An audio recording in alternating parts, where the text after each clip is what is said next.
Bapak, Ibu, dan saudara sekalian, khususnya jemaat GKI Layur dan Bajem Grand Wisata.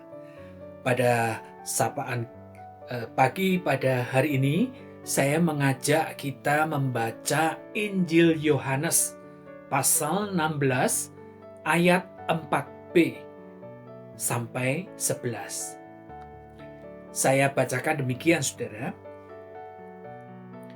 Hal ini tidak kukatakan kepadamu dari semula, karena selama ini aku masih bersama-sama dengan kamu.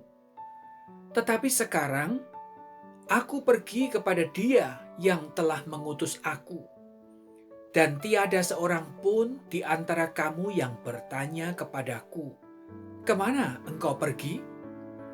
Tetapi karena aku mengatakan hal ini kepadamu, sebab itu hatimu berduka cita.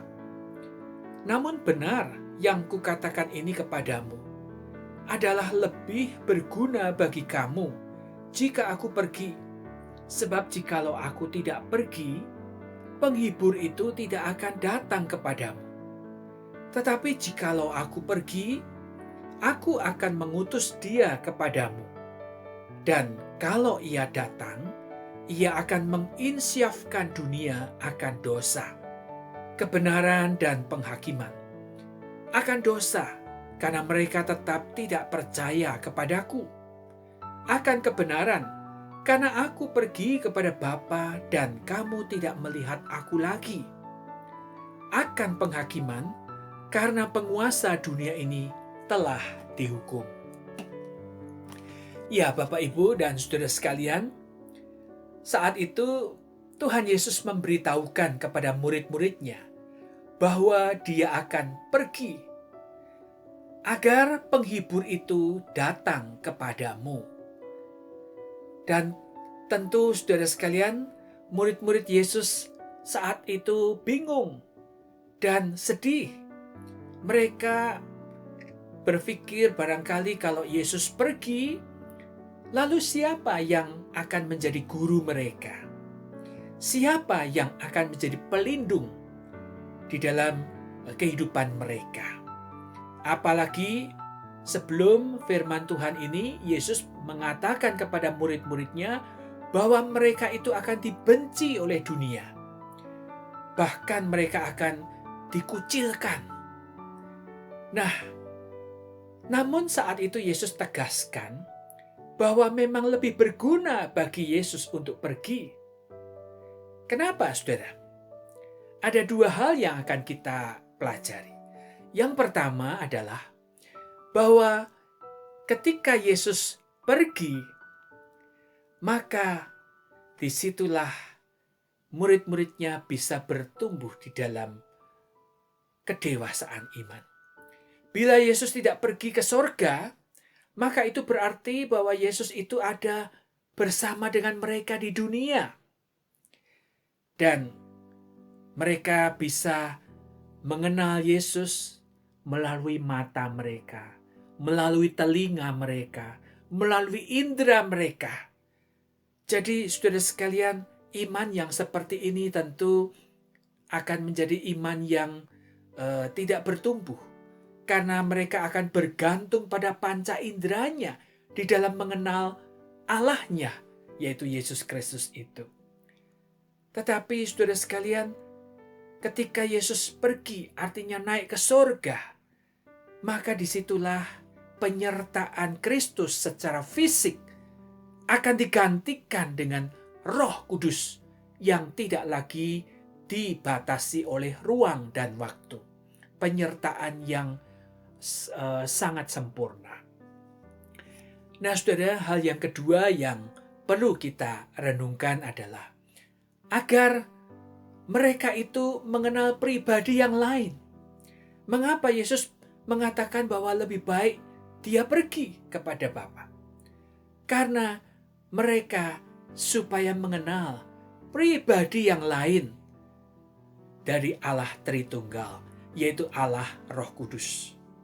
Karena Roh Kudus mempunyai karya yang tidak kalah penting dari karya penyelamatan dunia.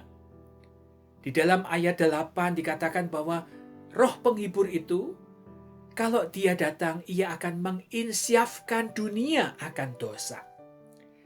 Itu bukan berarti bahwa Yesus itu tidak bisa menginsyafkan dunia akan dosa. Tidak, ya. Tetapi di dalam karya Allah Tritunggal sudah ada peran masing-masing pribadi.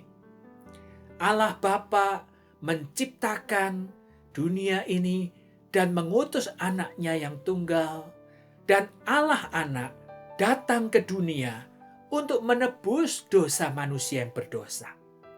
Dan Allah Roh Kudus itu membukakan selubung, ya, revealer, yang menutupi pandangan orang yang berdosa.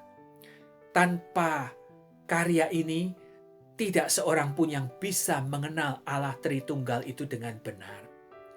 Allah Roh Kudus itu menguduskan hidup orang yang percaya. Saudara, Allah Tritunggal adalah Allah yang esa. Satu esensi, satu Allah yang esa. Namun hadir dan menyatakan diri di dalam tiga pribadi yang berbeda. Nah, saudara-saudara, pada zaman ini kita perlu berhati-hati dan kritis ketika kita menyaksikan tayangan-tayangan di YouTube atau media sosial yang lain. Maka saya melihat pada masa sekarang ini, karena zaman digital, informasi yang gampang disampaikan secara global, maka di situ ajaran-ajaran yang sebenarnya sudah ditolak gereja sejak 1700 tahun yang lampau, ya, terutama Arianisme, Sabellianisme, ya, Unitarianisme dan sebagainya. Mereka itu ternyata sekarang muncul lagi dalam bentuk propaganda-propaganda ajaran baru. Oleh sebab itu kita perlu membekali diri kita, ya, agar kita tidak terpengaruh oleh pandangan mereka yang banyak orang merasa pandangan itu lebih masuk akal. Tetapi ingat, pandangan itu tidak benar. Dan kita perlu lebih, ya, mengenal apa yang sudah dinyatakan di dalam pengakuan iman rasuli. Itulah menjadi pegangan iman kita yang benar, yang menjadi dasar fondasi yang kuat. Tetaplah percaya, tetap teguh di dalam dasar yang kuat. Amin.